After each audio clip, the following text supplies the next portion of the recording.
ಯತ್ನಾಳ್ ಅವರು. ಸನ್ಮಾನ್ಯ ಅಧ್ಯಕ್ಷರೇ, ಈಗ ಏನಮ್ಮ ಮಾಂತೇಶ್ ಕೌಜಲ್ಗಿ ಅವರು ಈ ಮಾಹಿತಿ ಹಕ್ಕು ಅನ್ನೋವಂಥದ್ದು ಕೆಲವೊಂದು ಜನರ ಒಂದು ದೊಡ್ಡ ಉದ್ಯೋಗ ಆಗಿಬಿಟ್ಟಿದೆ. ಈಗ ಅವ್ರು ನೋಡಿಬಿಟ್ರೆ ಅವರ ಮನೆ, ಅವರ ಕಾರು, ಅವ್ರ ಅಂತಸ್ತು ನೋಡಿದ್ರೆ ಎಲ್ಲ ಅಧಿಕಾರಿಗಳನ್ನು ಬ್ಲ್ಯಾಕ್ಮೇಲ್ ಮಾಡೋದು, ಜನಪ್ರತಿನಿಧಿಗಳನ್ನು ಬ್ಲ್ಯಾಕ್ಮೇಲ್ ಮಾಡೋದು, ಇದೊಂದು ಕಾಂಟ್ರಾಕ್ಟರ್ಗಳನ್ನು ಬ್ಲ್ಯಾಕ್ಮೇಲ್ ಮಾಡೋದು, ನಿರಂತರವಾಗಿ ಈ ಮಾಹಿತಿ ಹಕ್ಕು ಅನ್ನೋಂಥದ್ದನ್ನು ದುರುಪಯೋಗ ಇವತ್ತು ರಾಜ್ಯದಲ್ಲಿ ಭಾಳ ಆಗ್ತಾ ಇದೆ. ಮಾನ್ಯ ಸಚಿವರು ಹೇಳಿದ್ರು, ನಾವು ಅಷ್ಟು ಡಿಸ್ಮಿಸ್ ಮಾಡಿದ್ವಿ, ಡಿಸ್ಮಿಸ್ ಮಾಡಿದ್ವಿ. ಆದರೆ ಆ ಮಾಹಿತಿ ಹಕ್ಕು ಕೇಳೋರ್ದು ಏನೇನಿದೆ ಅವ್ರ ಮೇಲೆ ತನಿಖೆ ಆಗಬೇಕು, ಅವ್ರಿಗೆ ಏನಾದ್ರೂ ಕಠಿಣ ಶಿಕ್ಷೆ ಆಗಬೇಕು. ಯಾಕಂದ್ರೆ ಅವರು ಭ್ರಷ್ಟಾಚಾರ ಮಾಡೋದಕ್ಕೆ ಈ ಮಾಹಿತಿ ಹಕ್ಕು ಕಾಯ್ದೆಯನ್ನ ದುರುಪಯೋಗ ಮಾಡ್ಕೊತಾ ಇದ್ದಾರೆ. ಅದಕ್ಕೆ ನಾನು ಸರ್ಕಾರಕ್ಕೆ ಆಗ್ರಹ ಮಾಡ್ತೀನಿ, ಅವ್ರ ಬಗ್ಗೆ ವಿಶೇಷ ಕಾಳಜಿ ಕನಿಕರ ಬೇಕಾಗಿಲ್ಲ. ಅವರು ಭ್ರಷ್ಟಾಚಾರದ ಪಿತಾಮಹ ಅವ್ರು ಆಗ್ತಾ ಇದ್ದಾರೆ. ಅದಕ್ಕೆ ಅಧ್ಯಕ್ಷರೇ, ಅದರ ಮೇಲೂ ಒಂದು ವಿಜಿಲೆನ್ಸ್ ಇರಬೇಕು. ಆ ಮಾಹಿತಿ ಹಕ್ಕುದಾರ ಮೇಲೂ ಒಂದು ವಿಜಿಲೆನ್ಸ್ ಆಗಬೇಕು. ಅದು ಅವರ ಆಸ್ತಿ ಪಾಸ್ತಿನೂ ಸಹ ಇವತ್ತು ತನಿಖೆ ಆಗಬೇಕು.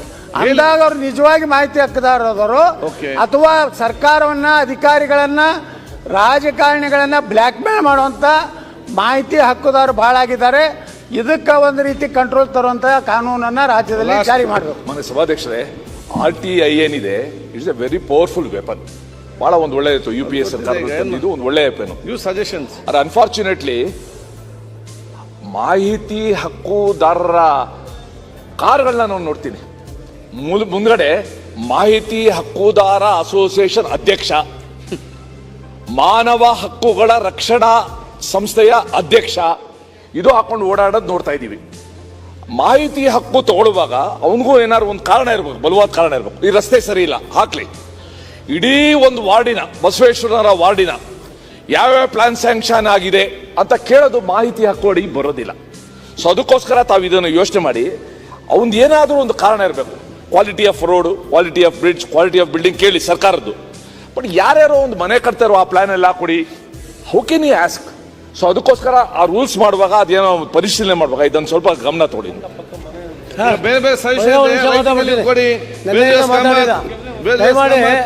ಮಾನ್ಯ ಅಧ್ಯಕ್ಷರೇ, ಒಂದು ನಿಮಿಷ ಆಯ್ತು. ಎಲ್ಲರಿಗೂ ಮಾತಾಡ್ಲಿಕ್ಕೆ ಮಾಹಿತಿ ಹಕ್ಕುದ ಚರ್ಚೆ ಅಲ್ಲ.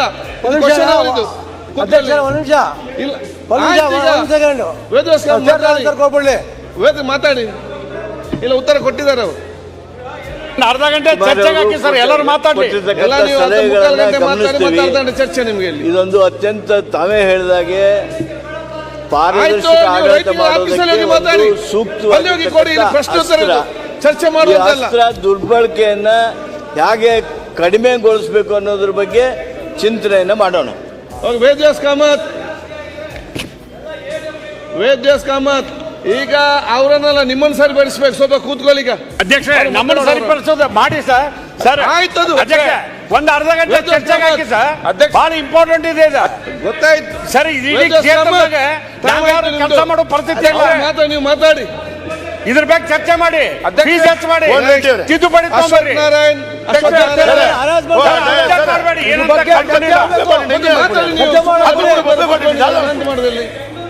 ಮಾತಾಡಿ. ಅಣ್ಣ ಹೌದು ಮರ, ನೀವು ಸತ್ಯ ಬೊಂಬೆ ತರ ನಿಂತ್ರೆ ನಾನೇನ್ ಮಾಡ್ಲಿಕ್ಕೆ ಸಾಧ್ಯ? ಕೋನ್ ರೆಡ್ಡಿ ಅವರು ನೀವು ಮಾತಾಡಿ. ಕೋನ್ ರೆಡ್ಡಿ ಅವರು ಕೂತ್ಕೊಂಡು ಮಾತಾಡ್ತಾರೆ. ನೀವು ಮಾತಾಡಿ. ಮಾನ್ಯ ಸಭಾಧ್ಯಕ್ಷರೇ, ಅಧ್ಯಕ್ಷ